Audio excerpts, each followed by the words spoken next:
Universitatea Tibiscu s-a creat în 1991. Eu am creat-o. Atunci aveam de gând să fac o facultate de muzică, dar chiar începusem și pornisem etnomuzicologie și folclor. Doamna Emilia Comișel venea lună de lună aici, a durat 3 ani, nu mi s-a dat autorizare și am mers disciplinat la dizolvarea ei în momentul în care nu s-a autorizat. Ulterior am văzut că foarte mulți alții care nu le se dea autorizare continuau și mai depuneau dosare și așa mai departe.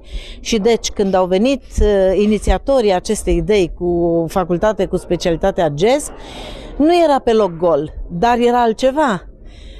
E adevărat că la început m-am temut, dar au fost atât de convingători încât iată m-au convins să organizăm și acest simpozion internațional de jazz, care acum se încheie.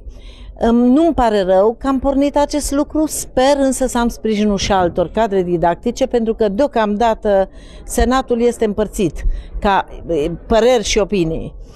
O să vedem. Eu sper că va porni și va merge bine, așa cum au pornit toate celelalte 8 facultăți ale universității, din care 6 sunt acreditate. Deci universitatea în totalitatea ei acreditată, sigur vom ajunge și cu acestea în aceeași situație.